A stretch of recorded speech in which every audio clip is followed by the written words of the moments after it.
Ang storyang ito ay pinambagatang Beautiful Scars by Zensei. Episode 5. Simulan na natin ang kwento. Dahil desperate ako noon, yung mga kaibigan na lang niya ang minessage ko. Nag-message ako kay Kyra at Jaime, informing them kung pwedeng sila na lang yung mag-design ng building na itatayo namin sa Pilipinas. Ilang minuto din bago sila nag-reply. Nagkamustahan muna. Hanggang sa tanungin ko kung kamusta na yung kaibigan nila. Si Mark. Wala ka bang balita ka sa kanya? Tanong nila. Wala eh. Hindi niya nga sinasagot yung mga messages ko. Kamusta na ba siya? He's in a coma right now. Magtatatlong buwan na. Na-aksidente si Mark.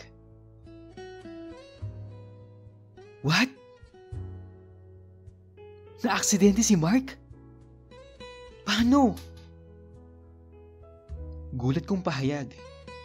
Kinuwento nga din nila sa akin kung ano nangyari. Over the past 8 years. Kinuwento din nila sa akin yung loss niya sa naging partner niya. Nag-desisyon ako na umuwi ulit sa Pilipinas. At nang makauwi ako agad ko siyang pinuntahan doon sa ospital. Araw-araw, nandun ako at nagbabaka sakaling magising siya.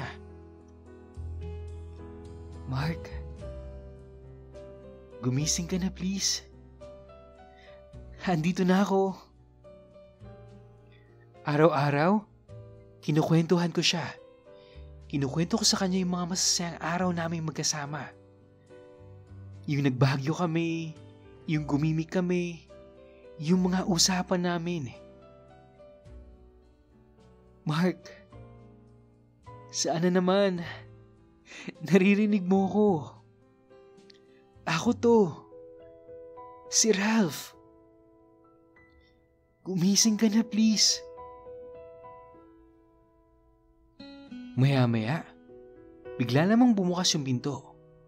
At pumasok din yung isang taong pamilyar sa akin. Tristan? What are you doing here? Medyo nagulat ako. At nagulat rin siya na makita ako. Ikaw, anong ginagawa mo dito? Magkakilala kayo ni Mark? Teka, nakauwi ka na pala? Nagkwentuhan nga kami ni Tristan. At nalaman ko na siya pala ang nagdala sa pasyente dun sa ospital nang maaksidente ito. Teka. Kamusta na pala kayo ni Fritz, Tristan? Tanong ko sa kanya.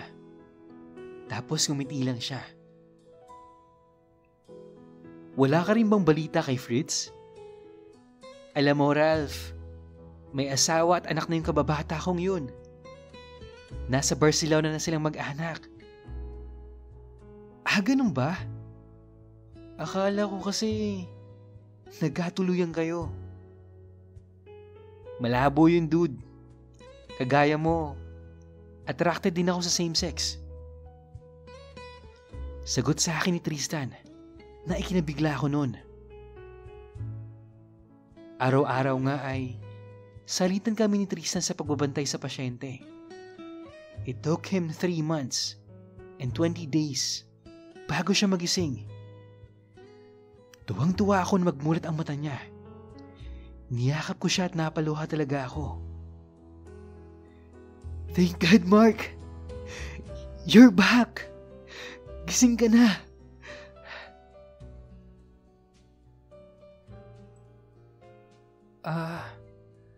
Teka.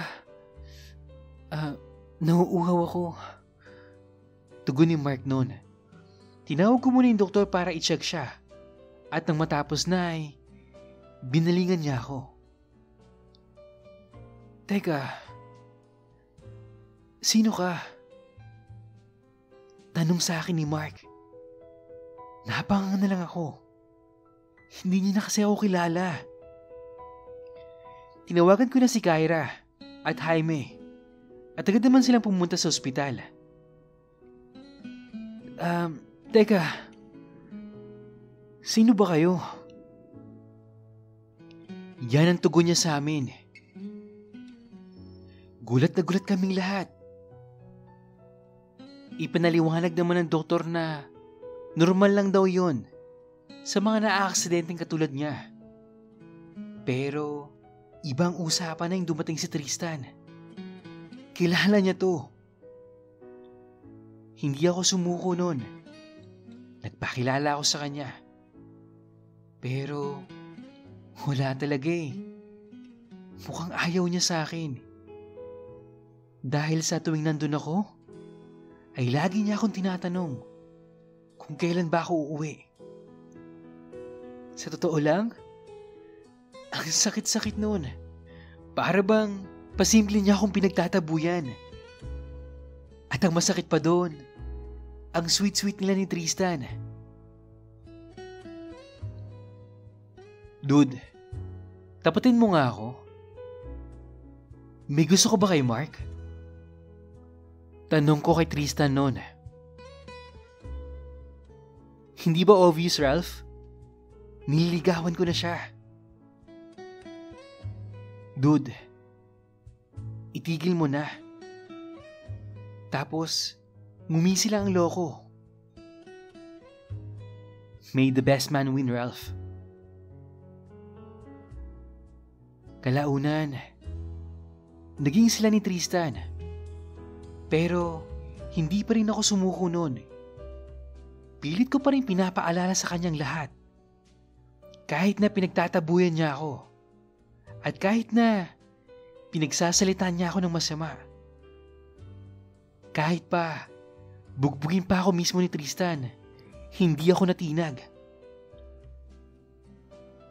Dahil bago kasi siya magising, sinabi ko sa Panginoon na gisingin niya lang ang taong to. And I'll promise, I will never leave him again. Katulad ng pag-iwan ko sa kanya noon. At gumising nga siya. It took him 1 year and 6 months bago niya maalala ang lahat. Nadulas daw siya sa banyo at mukhang nabagok yung ulo. Alalang-alala ako noon. Kaya naman, pinuntahan ko siya kagad sa ospital. Hindi ako nakapagpigil at niyakap ko siya. Kahit na nandun yung boyfriend niya. Mark! Ayos ka lang ba? Naaksidente ka na naman daw. Ralph? Anong ginagawa mo dito? Tanong niya sa akin. Alam mo, Mark, natakot kasi ako nung malaman ko na aksidente ka ulit eh. Mag-ingat ka naman kasi. I mean, anong ginagawa mo dito sa Pilipinas, Ralph? Ha? Ikaw, di ba dapat nasa Amsterdam ka? How long has it been? 6? 7 years? Ha? What are you talking about, Mark? Gulat kong tugon. Ano ba? Come on. Tinitigan ko lang si Tristan, pero nagkibit balikat lang ito. Namiss kita. Ugok ka talaga, Ralph. Tugon sa akin ni Mark. Kaya naman, yumakap ulit ako sa kanya. Teka lang. Tama na, baka magalit si Tristan. Yung boyfriend mo. Ha? Ako? May boyfriend? Tugon sa akin ni Mark noon. Nalintikan na. Teka, hindi mo ba alam, Mark? Pagtataka kong tanong. Siyempre alam ko. Ano ka ba? Binibiro lang kita. Nalaman ko ang naalala niyang lahat. Kaya naman, inantay ko na lang yung chance ko. I tried distancing myself from him.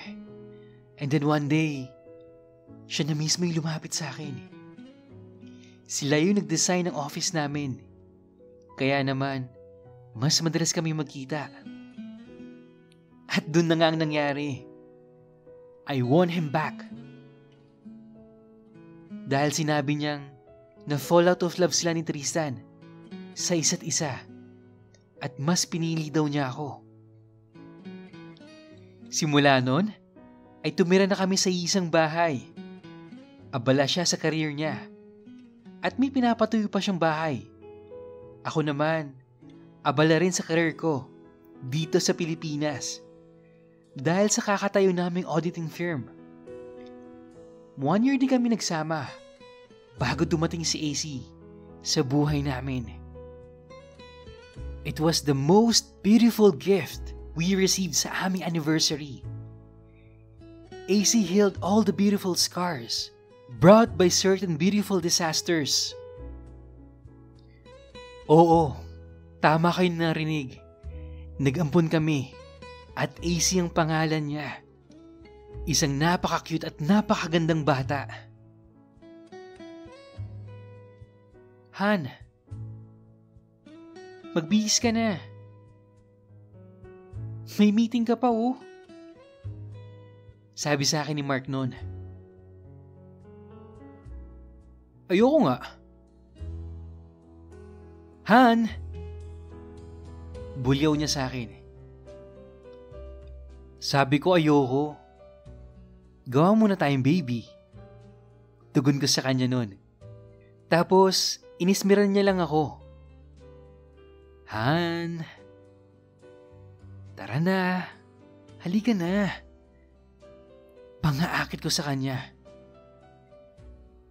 Okay, Ralph. Kung ayaw mong umalis, ako ang aalis. Ikaw na yung magbantay dyan sa baby natin. May site meeting ako. I'll be meeting Sir Aaron. Biglang nag-iba yung timpla nang marinig ko yung pangalan na yun. Nakita ko kasi na nilalandi niya si Mark nun nung isang araw. Nope, hindi ka makikipag-meet sa ugok na yon. At bakit, Aber? Dahil akin ka lang. Ayoko mapunta ka sa iba, Mark. Napakasiloso mo naman. O ano? Magbibihis ka? O ikaw mag-aalaga kay AC? Oo na. Maliligo na po. Nagubad ako sa harap niya. At tanging boxers lang ang tinira ko. Saka ko siya niyakap patalikod at hinalikan sa batok. Han, paliguan mo na ako. Sige no, kahit one time lang. Panunokso ko kay Mark. Kumalas siya sa pagkakayakap ko. Sa kanya ako tinaasan ng kilay. Okay, fine. Suko na ako. Maliligo na po. Naligo na nga ako noon pumasok na sa office. Tinuloy din namin yung plano naming European tour. Pinaayos ko lahat kay Mami yung mga papers namin, including AC. Nagtungo kami sa Rome, tapos nag-Vatican kami. Matapos nun ay binisita namin ng London. Tapos nag-Barcelona kami. Gusto raw niya kasi makita yung Sagrada Familia. Binisita rin namin si Mami sa Amsterdam. At tuwang-tuwa siya kay AC. Oo, tanggap na tanggap kami ni Mami. Masayang-masaya kami sa relationship namin. Hindi na rin namin maiiwasan yung away. Lalo na dahil isang buwan din kami naglagay sa Amsterdam. Ang dami ko kasing kaibigan doon. At mapag-aya silang mag-night out. Ayun, sumasama ako. Pinipilit ko namang isama si Mark pero tumatanggi kasi siya. Mas babantayan na lang daw niya si Baby AC. Sa di inaasahang pagkakataon, nakita nakita ko ulit si Joaquin. And my God, he's hotter and sexier than usual.